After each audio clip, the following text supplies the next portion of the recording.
네, 안녕하십니까. 대한내과의사의 보험의사하고 정내과 원장, 내분내과 전문의 강한욱입니다. 이번 영상을 시작하기 전에 어 많은 분들한테 조금 욕을 얻어먹을 각오로 제가 영상을 준비했습니다. 좀 기분이 나빠하시거나 좀 속상하실 분들이 있겠지만은, 그래도 저는 당뇨병 환자들을 위해서 이 영상을 준비했고, 사실을 기반으로 한 내용이기 때문에 조금 불편하시더라도 이해를 부탁드리겠습니다. 우선 건강보조식품은 전문의약품하고 좀 다르거든요. 전문의약품은 이제 의사가 처방하는 거고, 건강보조식품은 의사가 처방하지 않고 직접 우리 일반 분들이 이제 그 사실 수 있는 그런 것들을 얘기합니다. 슬라이드가 안 나오는데. 네. 네. 우선 종합 비타민에 대해서 먼저 말씀을 드리겠습니다. 종합 비타민은 당뇨병에 도움이 될까요? 많은 분들이 아시겠지만은 종합 비타민은 성분이 뭐 A, B, C, D, E, K 뭐 이런 비타민, 종합 비타민이 있고, 그다음에 미네랄 같은 칼슘, 철분, 마그네슘, 아연, 셀레늄, 구리, 이온, 요오드, 크롬 뭐 이런 성분으로 돼 있고요.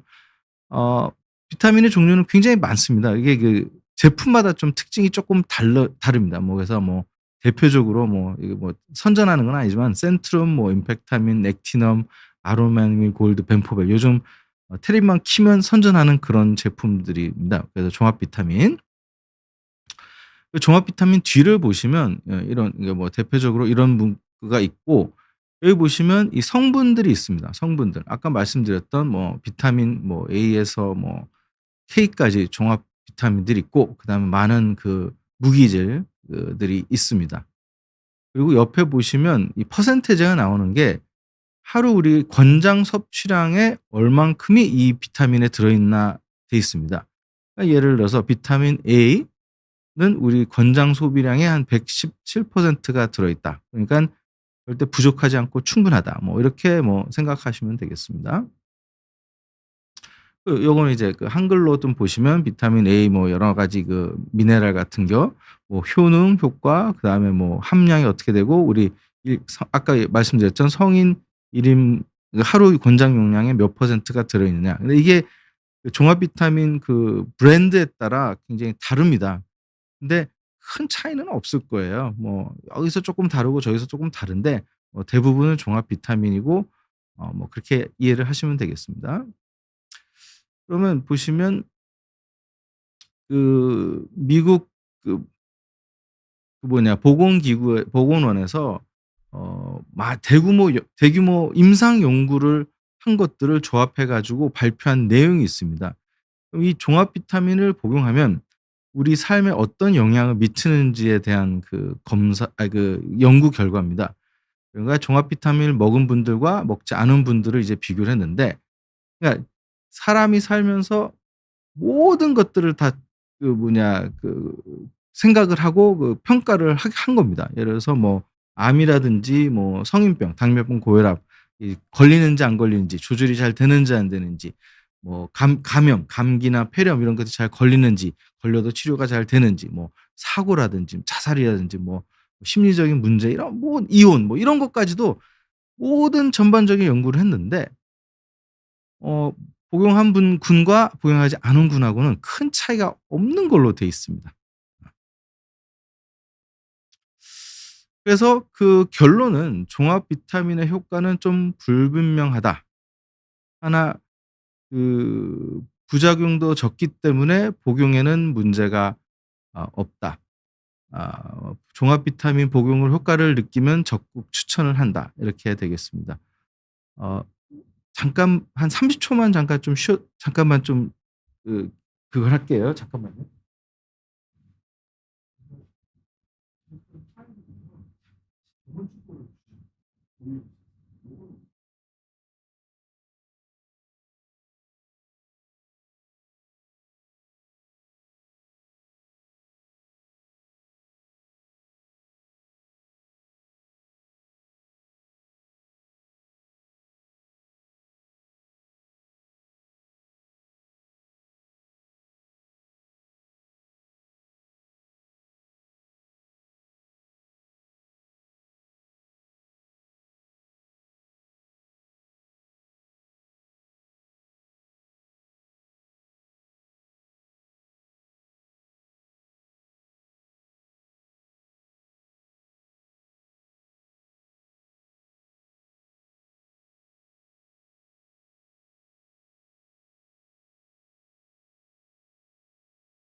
네. 정말 죄송합니다. 제가 준비한 자료가 약간 쪼끔 혼선이 있어 가지고 제가 다시 최종 수정본으로 지금 다시 올려 드렸습니다. 그래서 아무튼 그 종합 비타민을 먹는다고 해서 뭐 크게 도움이 되진 않는데 먹어도 크게 뭐 부작용 같은 건 없고, 다만 이제 그 이 통계라는 거는 중요한 게 대부분 사람들을 얘기하는 거지, 어 비타민을 먹어서 부작용이 있는 분들도 있고 효과가 있는 분들도 있기 때문에 어 본인이 직접 드셔 보셔 가지고 효과가 좋고 괜찮으면 드셔도 전혀 문제가 되지 않습니다.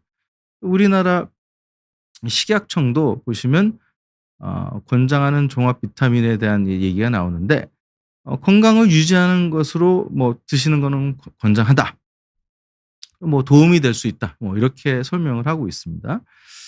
그리고 여기 보시면 종합 비타민 최근 뉴스를 보시면 좋은 내용이 별로 없습니다.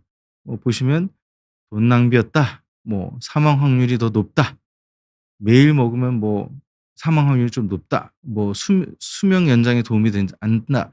"장수에 이점이 없다." 이런 그 유명한 그 뉴스들 결과를 보시면 아까 말씀드렸듯이 비타민을 복용한다고 해서 크게 이점이 별로 안 나타나고요. 사망률이 높은 거는 뭐 정확하지는 않지만은 뭐 이렇게 설명하는 부분도 있습니다. 예를 들어서 내가 좀 아프고 좀, 그러니까 병이 있을 때부터 이제 종합 비타민을 막 먹다 보니, 그러니까 아픈 사람들이 이제 많이 먹기 시작하고 먹다 보니깐 그분들이 이제 쪼끔 일찍 죽을 수가 있으니깐 '그럴 수 있지 않겠나.' 하는 그 연구 결과가 있으니깐 이거는 내가 크게 뭐 지병이 없으신 분들은 그냥 그렇게 크게 나쁘게 생각하지 마시고 '비타민은 나쁘지 않다. 그냥 먹고 드셔서 뭐 괜찮으시면 드셔도 된다.' 이렇게 생각하시면 되고요. 그 비타민에는 그 지용성과 수용성으로 좀 나누거든요. 이게 좀 중요한 부분입니다. 그 ADEK는 지용성으로 우리가 섭취를 하면 간에 저장이 되는 거고요. 비타민 B, 여러 가지 비타민 있죠. 그다음에 C, 얘네들은 몸에 저장이 되지를 않습니다. 그래서 드시면 거의 대부분은 소변으로 배출을 하게 되는 거예요. 그래서 뭐 기본적으로 이렇게 골고루 식사를 만약 하시잖아요? 그러면 매일 비타민이 거의 대부분 충분히 보충이 된다고 생각하시면 됩니다. 그러면 이제 좀 비타민 E 뭐 복용하시는 분들이 있고, 또 이게 황산화 작용을 한다고 하거든요. 이 황산화라는 거는 활성산소, 이제 우리 산소가 이제 몸에 들어오면서 이제 뭐 이거는 뭐 어려운 얘기인데, 뭐 산소들이 쪼끔 많아져 가지고 이제 쪼끔 독한 산소로 변하는 게 있거든요. 그런 게 세포 손상을 일으키는데, 이 비타민 E가 이 황산화를 막아 주고 노화를 막고 뭐 질병을 예방하는 것을 말하는 거고, 아무튼 그렇거든요. 그래서 비타민 E는 항산화제, 아주 강력한 항산화제로 세포 손상을 막고 노화 방지, 심장병 예방, 뭐 피부 건강에 도움을 준다, 막 이렇게 돼 있거든요. 근데 보시면 이게 그 실험실에서 막 임상 실험, 그러니까 사람 실험이 아니라 실험실 뭐 이렇게 에서는 항산화 효과를 보이지만은 임상적으로, 그러니까 우리 일반 사람들이 비타민 E를 많이 먹어서 그런 항산화 작용, 뭐 노화 방지 이런 것들이 보이느냐? 그렇지가 않다고 돼 있거든요. 그러니깐 비타민 E가 나쁜 건 아니지만은 꼭 그렇게 맹신할 수는 없고, 뭐 여기 보시면 아몬드, 해바라기, 시금치, 올리브유 뭐 이런 데서 충분히 섭취를 가능하니까 뭐 그냥 골고루 맛있는 음식을 먹으면 이게 다 섭취가 된다, 이렇게 말씀드릴 수 있고, 비타민 A는 뭐 잘 아시겠지만 눈 아주 그 옛날부터 제가 어렸을 때부터 무슨 콤이라고 아주 유명한 비타민 A 그눈 영양제들이 많이 선전을 했었거든요. 이게 그 망막의 그 뭐냐 그 성 정상 그 망막의 그 주요 성분이고 정상적인 기능에 필수적인 그 비타민인데, 많이 부족하면 이제 야맹증이 걸리고 뭐 각막이 건조해지는 거, 뭐 안구 건조증 이런 것들이 좀 생길 수가 있다고 합니다. 근데 뭐 비타민 A는 뭐 이런 달걀, 생선, 유제품, 당근, 뭐 시금치, 호파, 뭐 호박 이런 여러 가지 음식에 충분히 들어 있기 때문에 이런 것들을 일반적으로 식사하시면 절대 부족함이 없을 겁니다. 그러면 비타민 A 복용하면 눈이 좋아진다? 그거는 아니거든요. 시력이 개선하거나 회복하거나 뭐 시력이 나빠지는 걸 예방하지는 않습니다. 그러니까 너무 그런 걸 또 맹신하지 않고 '맛있는 걸 많이 먹으면 이제 충분하다.' 뭐 이렇게 생각하시면 되겠고요. 우리가 잘 아는 비타민 C 고용량을 많이 드시는 분들이 있거든요. 잘 아시겠지만 비타민 C는 뭐 과일, 야채 뭐 풍부하게 들어 있고, 근데 아까도 말씀드렸지 이거는 몸에 저장이 되지 않기 때문에 드시면 소변으로 배출이 돼요. 아까 제가 보여드렸던 표를 보시면 우리 권장량이 한 100ml 정도 되는데, 거의 대부분 이제 그 비타민 C를 따로 복용하면 뭐 1000ml, 500ml에서 1000ml 정도 되거든요. 그런 거를 먹어 봐야 다 소변으로 나갑니다. 그래서 그 비타민 C가 뭐 특별히 뭐 암에 좋다, 뭐에 좋다 이런 거 얘기들은 많은데 아직까지 이게 입증이 된 게 아니기 때문에 너무 이거를 뭐 또 과하게 또 드시지 않는 게 좋지 않을까 하는 생각이 들고요. 그리고 또 당뇨병 환자를 위한 이제 건강보조식품 아니겠습니까? 그러니까 당뇨 환자분들이 비타민 C를 복용하면 설탕이 첨가되지 않는 알약 형태로 복용하셨으면 좋겠어요. 예를 들어서 무슨 얘기냐? 자, 이 레모나 정말 맛있거든요. 근데 이게 입에다 털어 놓는 거지 않습니까? 근데 시큼하면서 달잖아요. 그게 설탕이 들어 있어서 그래요. 그러면 혈당이 굉장히 많이 올라가 있죠.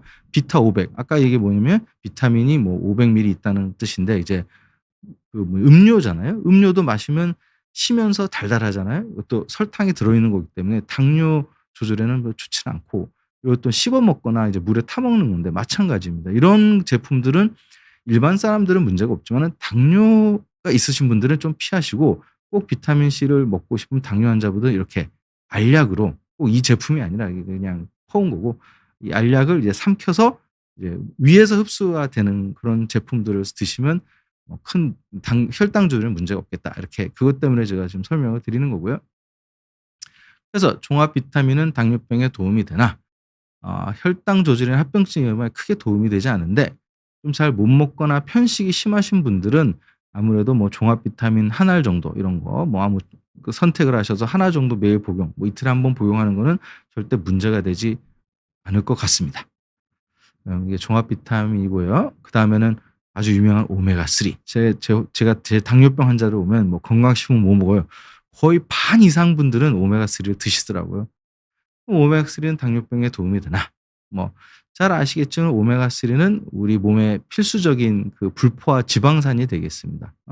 대부분 음식으로, 우리가 직접 만들 수가 없기 때문에 꼭 음식으로 섭취를 해야 되거든요. 뭐 잘 아시겠지만은 등푸른 생선, 견과류, 씨앗, 뭐 기름 같은 거에서 섭취를 할 수 있고, 오메가 3는 염증 반응도 좀 줄이시고 중성 지방도 낮추고 뭐 심혈관 질환, 뭐 혈관이 막힌 협심증이나 이런 거 있지 않습니까? 위험을 줄인다고 좀 알려져 있습니다. 근데 이 보시면 이게 최근 뉴스입니다. 이거 그 서치해 보시면 나오는데, "심장에 좋다는 오메가 3, 심장 위험이 높아졌다." 뭐 "심혈관 질환 예방 효과 없다." 뭐 "논란거리가 된 오메가 3 먹어 말어.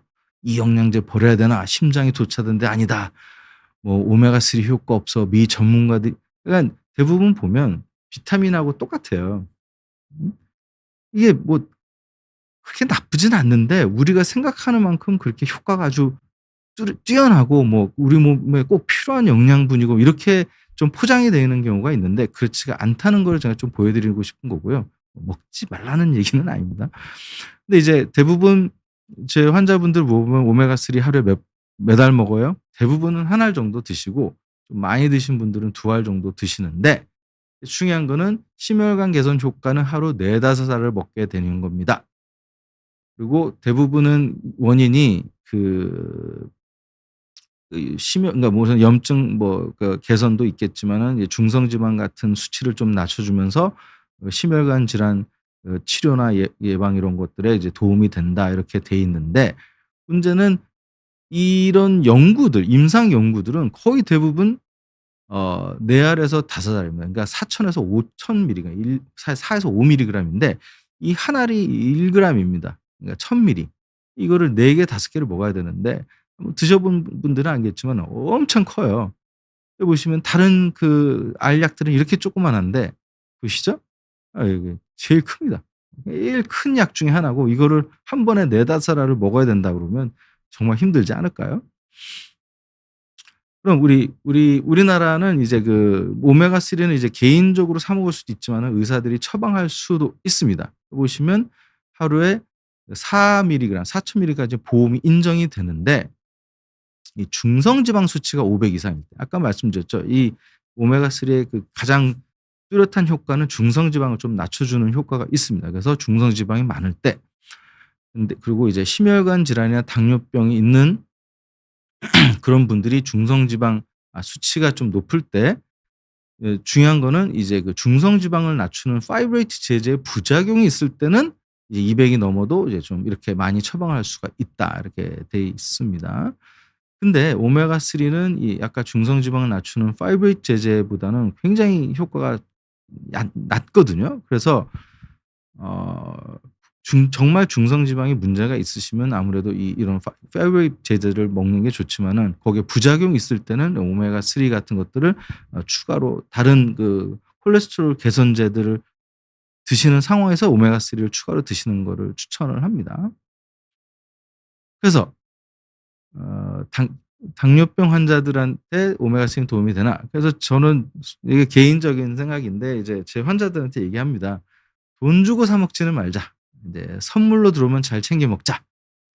뭐 오메가 3는 꼭 필요한 건 아닌데 아까도 말씀드렸지만은 이제 중성 지방이 좀 높으신 분들 그 파이브리지 제제 부작용이 있으시면 드시는 거를 추천을 하겠습니다. 근데 이제 뭐 드신다고 해서 큰 문제가 되지는 않아요. 근데 아까도 말씀드렸지만은 너무 맹신하지 마시고 오메가 3 보다는 콜레스테롤이나 총 콜레스테롤이나 LDL 콜레스테롤을 낮추는 그런 계열의 약들을 더 먼저 복용하는 과정에서 문제가 생기면 이제 오메가 3나 이런 것들을 이제 생각을 하셔야지 '이걸 먼저 생각하지 말자.' 이렇게 생각하시면 되겠고 자 아주 유명한 인삼, 홍삼에 대한 이제 또 얘기를 하겠습니다. 뭐 잘 아시겠지만 홍삼은 인삼을 찐 뒤 말린 것이고요.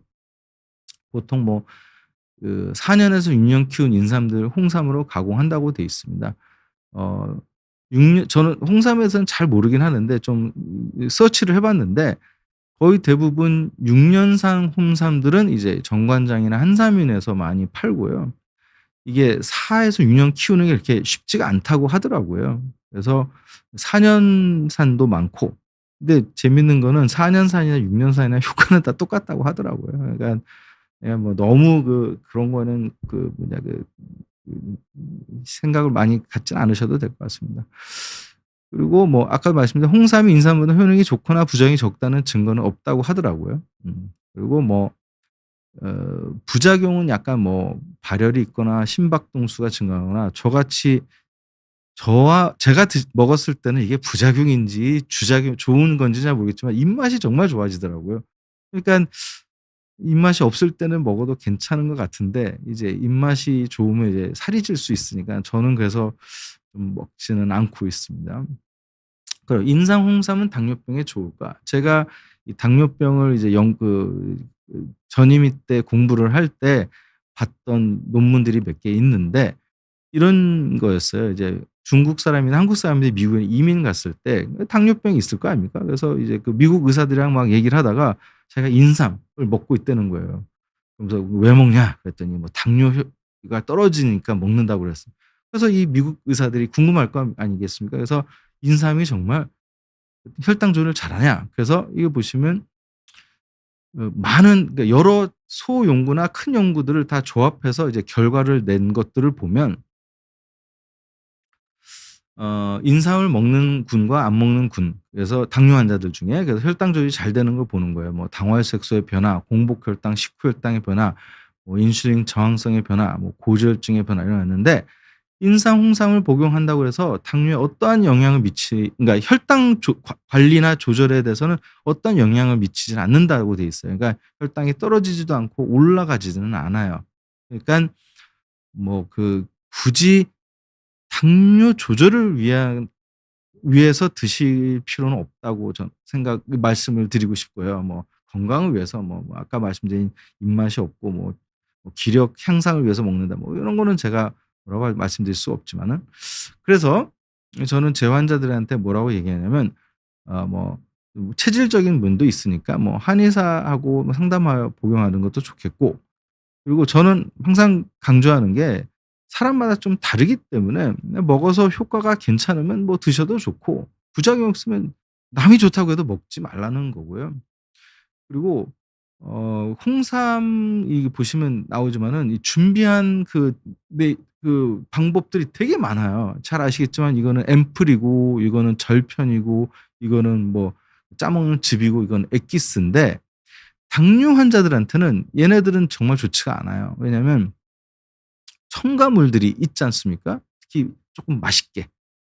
예, 저는 그래서 제 환자들 중에 "홍삼 먹어서 먹을 만해요? 맛있어요?" 그럼 드시지 마세요. 왜냐면 거기에 혈당을 올리는 내용물 특히 설탕이나 뭐 조청 이런 것들이 들어갈 수가 있기 때문에 근데 요런 것들을 제가 추천을 해요.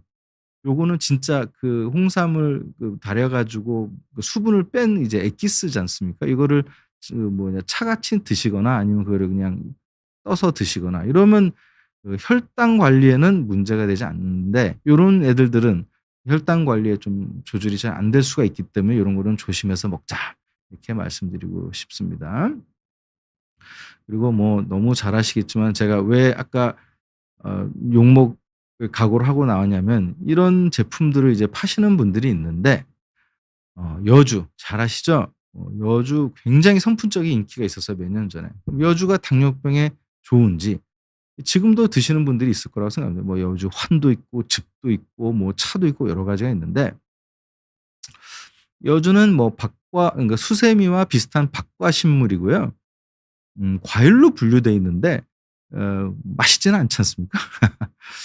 그러니까 근데 이제 채소로 좀 비슷하게 생각을 하시는 경우가 많고요. 여기 보시면 이게 한문으로는 쓴 오이라고 하더라고요. 그다음에 영어로는 비터 멜론 그러니까 비터가 쓰다는 뜻이거든요. 그러니까 맛이 굉장히 씁니다. 그래서 저희 조상님들은 잘 이 여주를 잘 드시지 않았던 거예요. 생각해 보세요. 여주가 맛있고 건강에 좋았으면 옛날부터 우리가 먹었고 반찬으로 많이 먹었지 않았겠나 하는 생각이 듭니다. 그리고 뭐 아시아 지역에서는 여러 가지 뭐 음식 재료를 쓰는데 저희는 한국에서는 주로 이제 장아찌를 만들어 먹는 걸로 제가 알고 있습니다. 그리고 아까 그 그림을 보시면 뭐 여주는 천연 인슐린이라고 그 천연 인슐린 아니고요. 여기 보시면 증명된 바가 없습니다. 이게 여주를 먹으면 혈당이 안 올라가는 거지 혈당을 떨어뜨리고 천연 인슐린 때문에 그런 게 아니거든요. 이게 아까도 말씀드렸지만은 이 뻣뻣한 이제 채소 같은 그런 식물이기 때문에 우리 몸에서 녹아서 그게 포도당으로 환원이 되지 않기 때문에 혈당이 안 올라가는 거지 그걸 먹는다고 무슨 인슐린 뭐 혈당을 막 떨어뜨리고 그러진 않아요. 그리고 그래서 이제 그런 거고 요거는 제가 넣지는 않았는데 이제 인슐린은 그 호르몬이고요. 단백질로 만든 호르몬입니다. 생각해 보십시오. 지금 인슐린은 맞는 인슐린이 있어요, 대부분.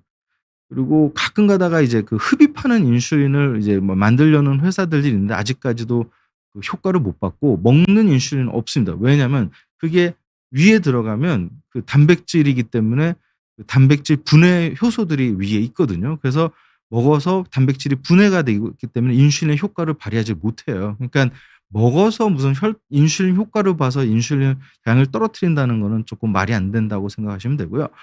이제 여주를 이제 아까도 보여줬지만 차로 마시거나 뭐 즙환 이렇게 복용을 하는데 이제 여주는 칼륨이라는 전해질 중에 하나가 굉장히 농축된 식물이라고 되어 있습니다. 그래서 이제 신장이 좀 안 좋으신 분들한테는 굉장히 치명적이게 되겠고요. 왜냐하면 신장에서 이제 칼륨 같은 것들을 이제 배출을 하게 되는데 그거가 이제 배출이 잘 안 되면 이제 축적이 돼 가지고 문제를 일으키거든요. 그래서 너무 많이 복용하면 고칼륨 혈중으로 이제 문제가 생기는데 이게 굉장히 심각한 부정맥이라든지 뭐 그런 것들을 유발할 수 있기 때문에 이거는 굉장히 조심하셔야 됩니다. 그래서 당뇨병 혈당 조절에는 전혀 도움이 되지 않고 혈당이 안 올라갈 뿐이지 혈당을 조절해 주는 데 도움이 되지는 않고요. 당뇨 환자들이 거의 대부분이 신장 기능이 좀 좋지가 않습니다. 당뇨병 신증 아시잖아요. 단백뇨도 나오고 신장 수치가 나와서 오래된 당뇨 환자들이 투석을 제일 많이 하는 걸 아시지 않습니까? 그러니까 그렇기 때문에 칼륨 함량이 높은 여주는 피하는 게 좋고 뭐 꼭 드시고 싶으면 좀 연하게 좀 과하지 않게 복용하시면 좋을 것 같고 좀 즙이나 환 이런 것들은 쪼끔 피하시는 게 좋을 것 같습니다. 또 유명한 또 2 대장이죠. 돼지 감자. 요새 돼지 감자 차 뭐 환, 돼지 감자 즙 또 천연 인슐린 돼지 감자. 이것도 갑자기 또 천연 인슐린으로 둔갑이 됐어요.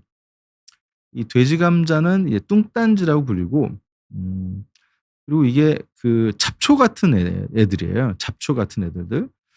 그리고 아까 여기 잘 보시면 이게 캐서 이제 버려도 또 잡초 같은 생명력 때문에 또 생기고 또 생기고 그러기 때문에 뭐 뚱딴지라는 이제 이 별명이 있는데 왜 돼지 감자냐? 얘네들을 돼지 사료로 사용했기 때문에 이제 돼지 감자라는 이제 이름이 있으시다고 생각하시면 돼요. 그리고 제가 자랐을 땐 돼지 감자로 된 음식을 먹어 본 적이 없는 것 같아요. 먹는 분들 그 지역도 있겠지만 거의 대부분은 우리가 이제 쉽게 접하거나 먹는 그런 것들이 아니지 않습니까? 그러니까 요거는 아무튼 그렇게 이해를 하시고 여주랑 비슷한 케이스라고 보시면 돼요. 돼지 감자 천연신 아닙니다. 얘네들도 이제 잘 녹지가 않아서 포도당으로 환원이 되지 않기 때문에 혈당이 안 높아지는 것뿐이지 얘네들이 혈당을 떨어뜨리지는 않습니다. 이건 마찬가지로 뭐 쪄 먹거나 튀겨 먹거나 김치나 장아찌를 담기도 한다는 건데 이 돼지 감자가 혈당을 조절을 하고 낮추고 이래 그러니까 인슐린 같은 작용을 하지 않는다고 생각하시면 되겠습니다. 전혀 혈당 조절에 도움이 될까? 도움이 되지 않습니다. 않는 것들을 당뇨 환자들이 굳이 뭐 돈 주고 사 먹거나 뭐 이럴 필요는 없지 않을까 생각하게 됩니다. 그리고 아까도 말씀드렸지만은 뭐 즙이나 환 같은 것들은 이 약을 먹으면 뭐 부작용이나 이런 것들이 특히 즙 같은 거는 쪼끔 달달하게 또 만들기 때문에 혈당을 높일 수가 있기 때문에 저는 복용을 추천하지 않습니다. 자 그러면 이제 다음 유산균으로 넘어가 볼게요.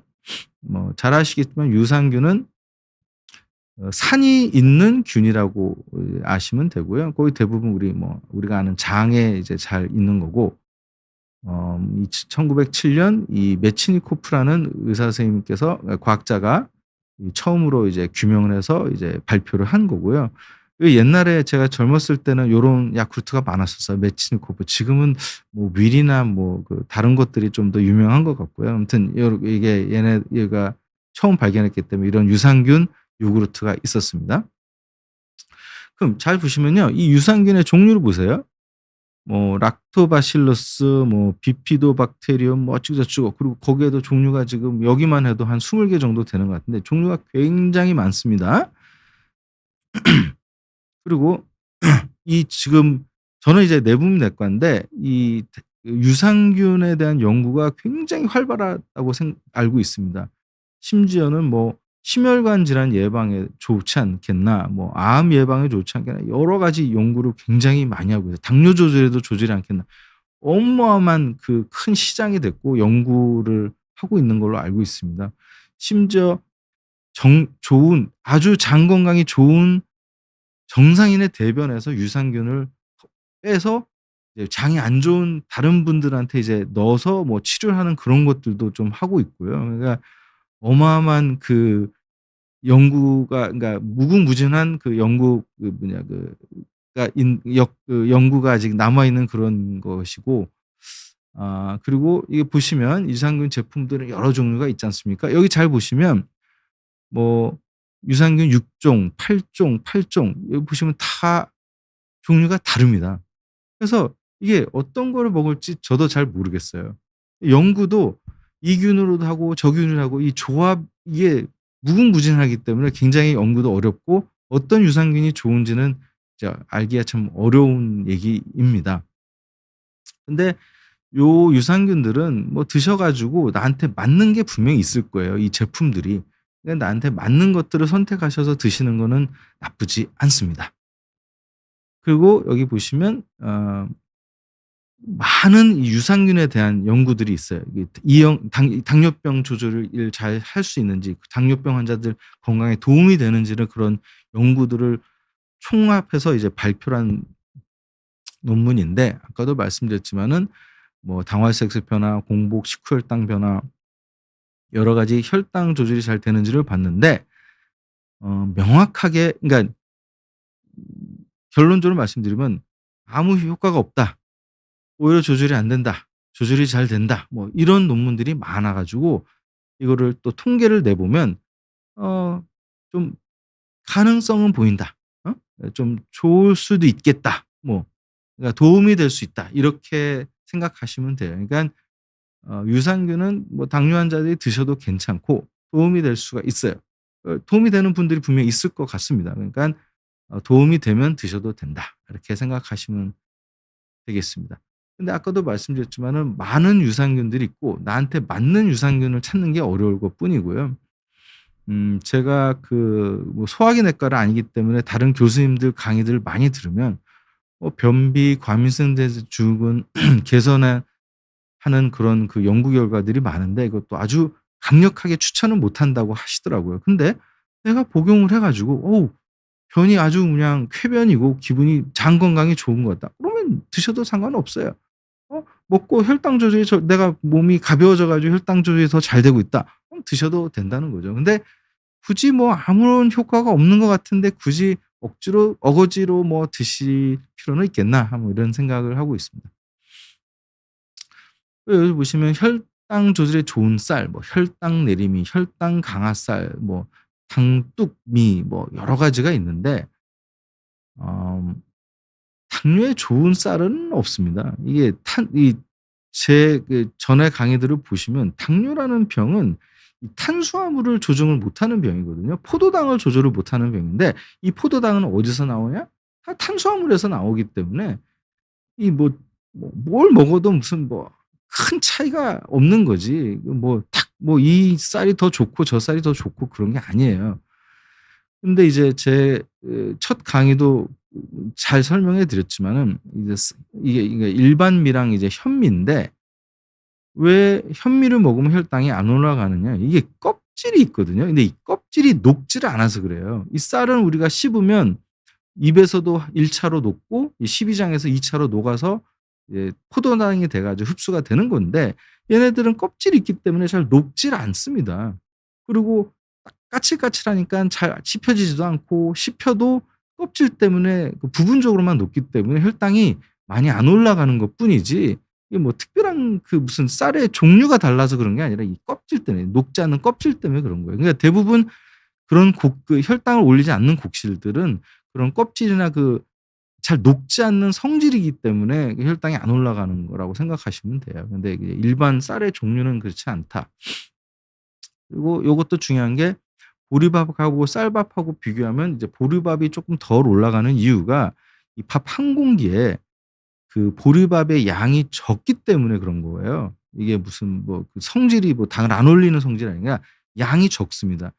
거꾸로 밥 한 공기의 보리하고 한 공기의 쌀을 이제 로 밥을 하잖아요. 그럼 보리밥이 훨씬 더 많아집니다, 양이. 그렇기 때문에 똑같이 먹으면 혈당이 이제 그 보리밥이 좀 적게 올라간다고 생각하시면 됩니다. 여기 보세요. 곡식이 종류가 굉장히 많습니다. 어떤 것들은 좀 더 잘 녹고 어떤 것들은 좀 더 잘 녹지 않는 그 성질을 갖고 있는 것뿐이지 그러니까 고거에 맞춰서 이제 좀 식사를 하시면 돼요.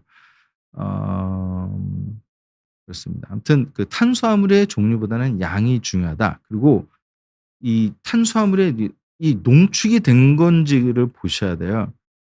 제가 당뇨 환자들은 정말 드시지 않았으면 하는 것이 뭐냐면 떡이거든요, 떡. 우리가 쌀을 갈아 가지고 떡을 만들지 않습니까? 그리고 떡에는 물기가 별로 없어요. 근데 일반 쌀밥은 갈지 않고 쌀을 물에 부풀려서 이제 찌지 않습니까? 그러면 그 쌀 안에 물기도 좀 많고 쌀들이 막 굉장히 붙어 있지를 않기 때문에 이제 그 똑같은 부피 내에 양이 적은 거예요, 이 떡보다는. 떡은 굉장히 농축된 그 쌀이기 때문에 똑같은 부피를 먹잖아요. 그 무게보다는. 부피를 먹으면 그 쌀이 한 두세 배 더 혈당이 올라간다고 생각하시면 돼요. 항상 양이 중요한 거예요, 양이. 그다음에 이제 글루코사민. 요거는 제가 초창기 때 굉장히 고생을 많이 했습니다. 왜냐하면 글루코사민이 뭐 10 년, 20년 전에 굉장히 유명한 그런 그 건강식품이었지 않습니까? 이게 뭐 잘 아시겠지만은 관절 영양제 아니겠어요? 관절 영양제. 근데 요즘은 쪼끔 인기가 시들었어요. 이 글코사민은 그 연골과 관절을 구성하는 주요 성분입니다. 그러니까 연골의 구성 성분일 뿐이지 연골 재생에 도움이 주는 성분이라는 근거가 없고, 그걸 먹는다고 그래서 연골한테 가 가지고 연골이 이제 재생이 되고 뭐 관절에 뭐 관절이 막 튼튼해지고 이런 게 아니거든요. 이것도 이 얘네들도 단백질인데 이거를 먹으면 위에서 다 녹고 변질이 되기 때문에 그걸 먹는다고 해서 관절이 좋지는 않아요. 그래서 퇴행성 관절염 예방이나 치료는 효과가 없고, 다만 진통 효과가 있어서 그걸 건강식품으로 먹으면 덜 아파서 먹는다." 이렇게 하시는 분들이 있거든요. 그런 거는 문제가 되지는 않은 것 같습니다. 제가 초창기 때 공부를 해 봤을 때는 혈당을 올린다고 많이 나와 있거든요.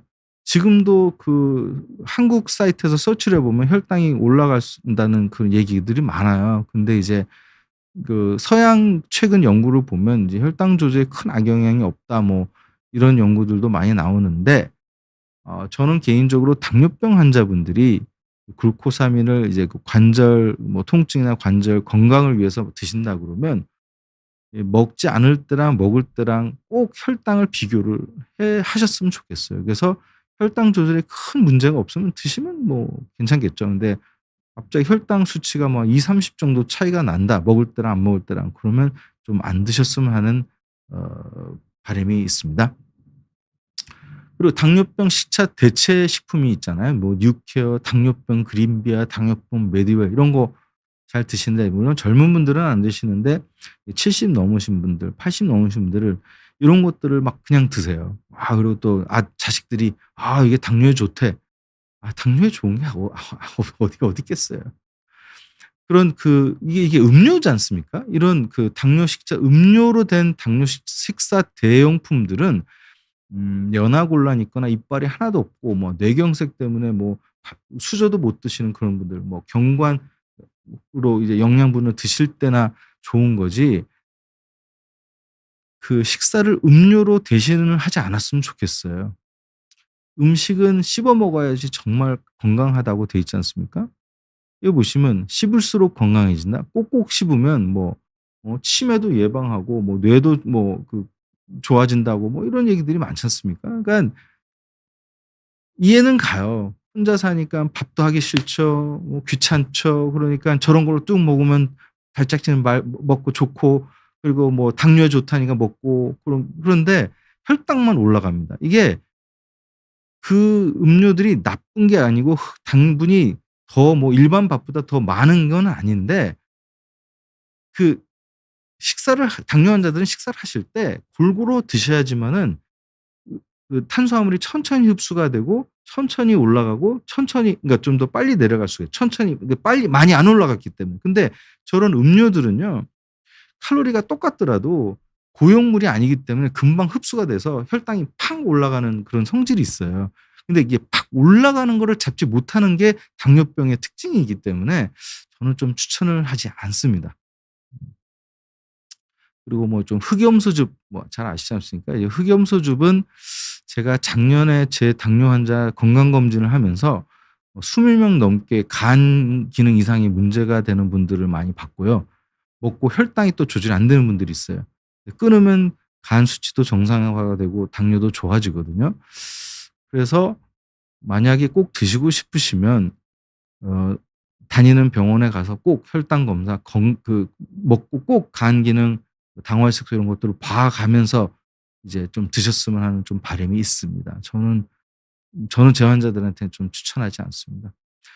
외에 뭐 여러 가지 당뇨에 좋다는 음식들, 요런 것들은 사실 다 당뇨에 좋은 거는 없어요. 근데 이제 왜 이런 제품들이 많으냐? 당뇨병이 제일 만만해서 그래요. 당뇨병도 많고 조절도 안 되고 힘들어하니깐 이런 것들을 좀 노리는 거예요. 그러니깐 여러 제 저는 제 환자들한테 이 얘기 많이 합니다. "신토부리. 자연이 주는 음식으로 당뇨병 관리를 하자. 고기, 생선, 계란, 야채, 과일 이런 거 많이 드시라고. 요런 거 먹어도 아까 말씀드렸던 모든 비타민과 뭐 단백질 뭐 필요한 것들이 다 있고 골고루만 먹으면 혈당 조절이 잘 되거든요. 그래서 당뇨병에 좋은 음식은 없어요. 근데 골고루 잘 편식하지 않고 잘 먹고 운동을 하는 게 당뇨의 가장 기본이에요. 그리고 제 주로는 몸에 좋은 거를 자꾸만 먹으려고 그러지 말고 나쁜 걸 먹지 드시지 마세요. 알겠죠? 그리고 당뇨 식이요법은 제가 첫 비욘드에서 지금 이게 한 8번째 같은데 제가 했던 강의 중에 이제 당뇨 식이요법에 잘 나오니까 한번 확인을 해 보시면 되겠습니다. 남는 시간에 제가 질문을 하겠습니다.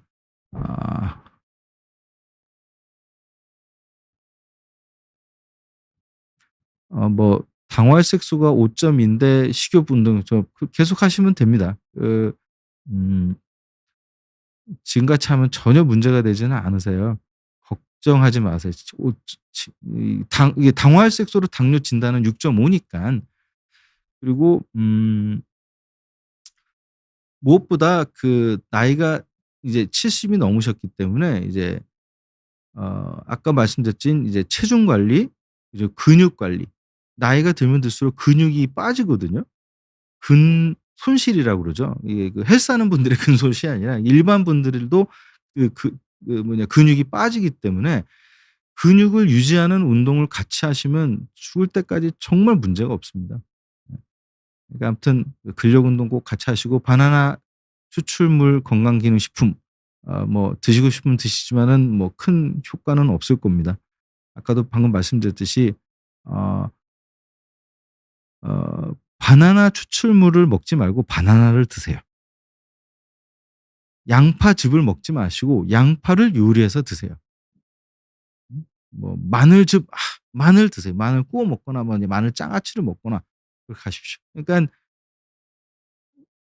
자연적으로 드세요. 사과 주스를 드시지 마시고 사과를 드세요. 깎기 힘들어 가지고 귀찮다고 사과 주스 먹지 마세요. 정말 소용이 없습니다. 사과를 드세요. 그게 훨씬 좋습니다.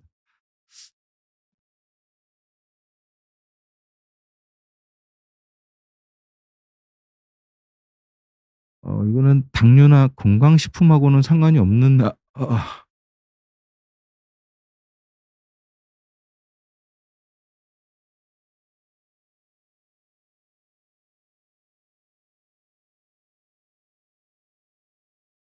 뭐 그 복 뭐 장염 증상 때문에 뭐 문의를 하셨는데 자 CT가 상당히 정확하고요. 빠릅니다 CT는. 금방 찍을 수가 있죠. 대장 내시경은 뭐 설사도 좀 해야 되고 그 상황에 맞춰서 너무 또 염증이 심하고 뭐 열이 나면 또 할 수가 없는 거기 때문에 왜냐하면 마취를 해야 되니까. 그러니까 CT가 좀 빠를 수는 있어요. 근데 제 강의하고는 쪼끔 다음 좀 올려 주시겠어요? 네네. 음.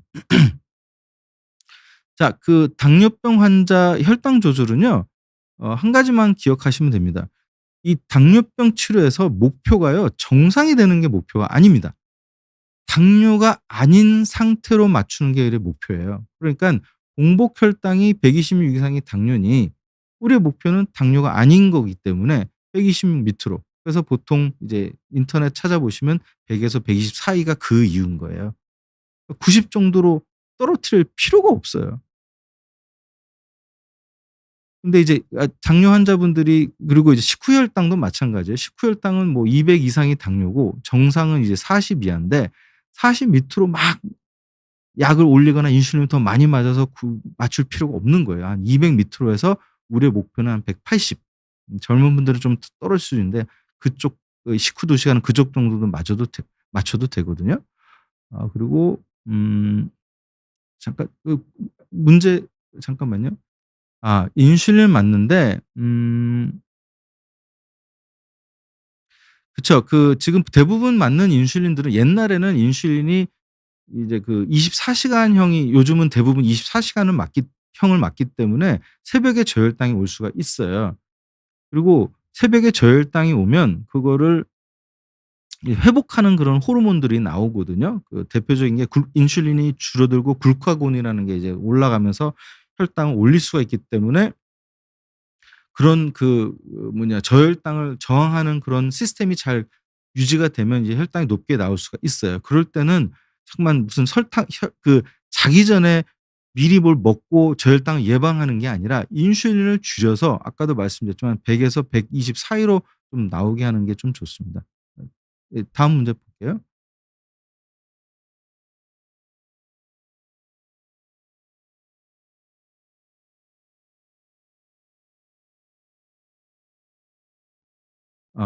공복 혈당이 한 104 정도로 근데 이제 공복 혈당이 이 손가락 있지 않습니까?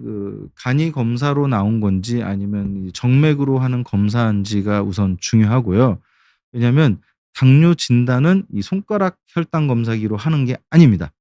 그러니까 혈관으로 뽑으셔야 되고요. 그리고 충분히 내가 공복을 하셨는지 요게 좀 중요하고요. 어 당뇨 전 단계는 두 가지로 나눠요. 공복 혈당이 좀 조절이 안 되는 군하고 식후 혈당이 조절이 안 되는 군하고 공복 혈당보다 식후 혈당이 조절이 안 되는 분들이 좀 당뇨가 될 확률이 좀 더 많고요.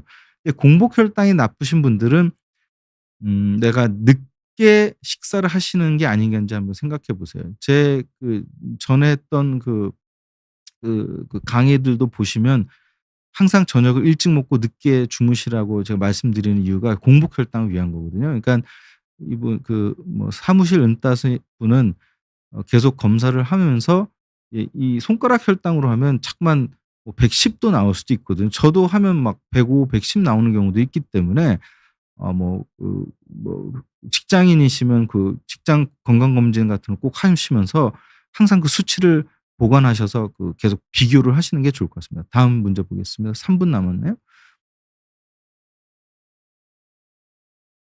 네. 당뇨 환자들은 모든 예방 접종은 적극 추천입니다.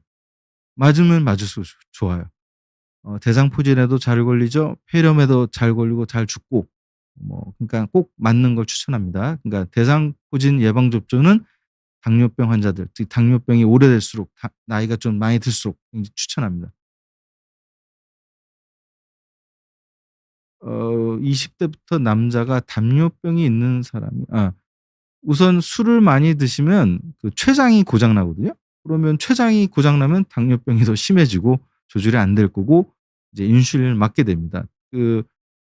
인터넷 들어가셔서 췌장염 한번 쳐 보세요. 만성 췌장염. 거기 1 등이 술입니다. 그리고 췌장이 고장 나면 당뇨병이 생겨요. 그래서 알코올 중독자분들 중에 당 조절이 잘 안 되는 분들이 상당히 많습니다.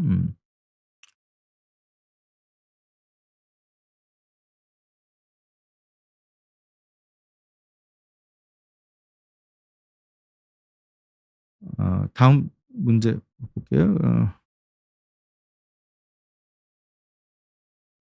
아 당지수라는 거는 뭐냐면 이제 아까도 말씀드렸지만은 이 탄수화물이 이제 얼만큼 농축이 되느냐 그런 음식들이에요.